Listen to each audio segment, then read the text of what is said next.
stock market is over and you should get out before Trump triggers a full-blown recession.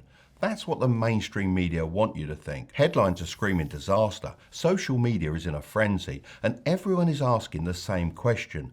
Should I sell now before it gets worse? But there's more to this than meets the eye. If you followed me for a while, you know I'm a serious investor who's obsessed with the stock market.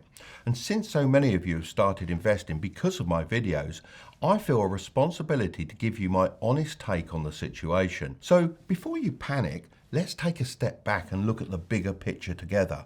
Every market crash has a cause, and this one isn't random. There are three main triggers behind it, and all of them tie back to one man, Donald Trump. Now, before anyone jumps to conclusions, this isn't about politics. I'm not here to take sides, and as a British investor looking in, my only concern is how this impacts investors like you and me. So let's break down the three biggest triggers behind this crash, why they matter, and what you can do to benefit from all this mayhem.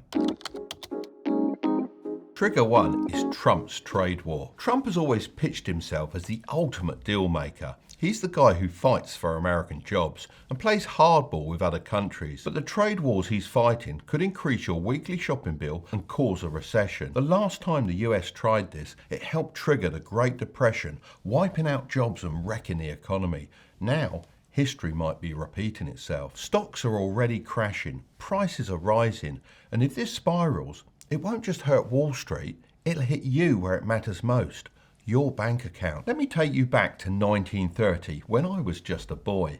The US government decided to slap massive taxes called tariffs on imported goods to protect American businesses from foreign competition. It was called the Smoot-Hawley Tariff Act, and it turned out to be one of the worst economic mistakes in history. At first, it seemed like it would help. American companies wouldn't have to compete with cheap imports and more products would be made in the USA. But there was a big problem. Other countries fought back. Nations that used to trade with the US started raising their own tariffs, making it harder for American businesses to sell products overseas. Trade slowed to an absolute crawl. Businesses collapsed and millions lost their jobs. Instead of fixing the economy, it helped turn a regular recession into the Great Depression, one of the worst financial crises ever. Fast forward nearly a century, and Trump has brought back tariffs in a big way. In February 2025, Trump announced a 10% tariff on Canadian energy imports and a 25% tariff on other Canadian goods.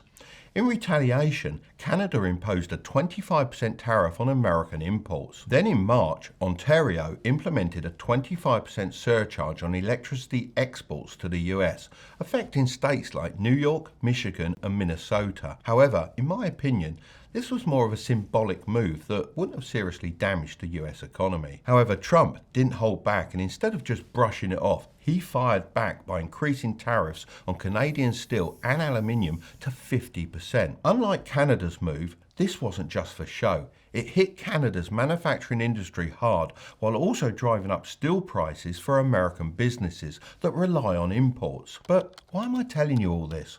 Well, this is where the real problem starts. Tariffs sound good on paper, as they're meant to punish foreign businesses while encouraging more stuff to be made in America.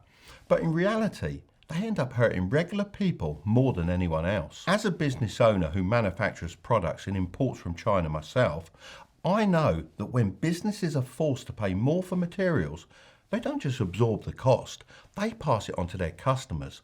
That means higher prices on cars, appliances, and electronics. In addition to this, food becomes more expensive because supply chains get disrupted, meaning that everyday essentials cost more, stretching household budgets even further. On top of that, other countries aren't just sitting around while Trump raises tariffs.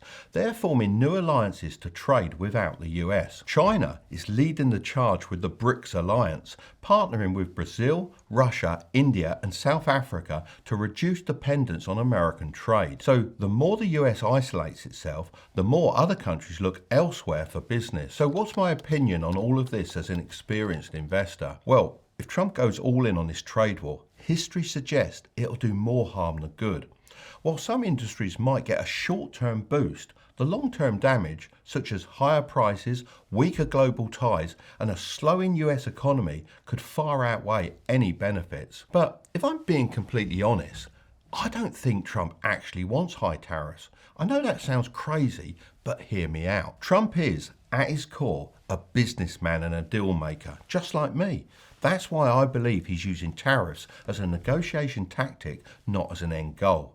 So if that's true, what does he actually want? Well, I think he's after free global trade, but on terms that favour the US, and if he pulls that off, it could pay off big time.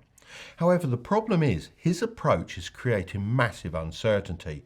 The constant backtracking, new tariffs and mixed signals are spooking the stock market because investors hate unpredictability. If this drags on too long, it could shake confidence so much that it pushes the economy towards recession, something even Trump's own administration has admitted they're willing to risk. Right now, the market isn't just reacting to tariffs. It's reacting to uncertainty about what comes next. And in investing, uncertainty is one of the biggest killers of confidence.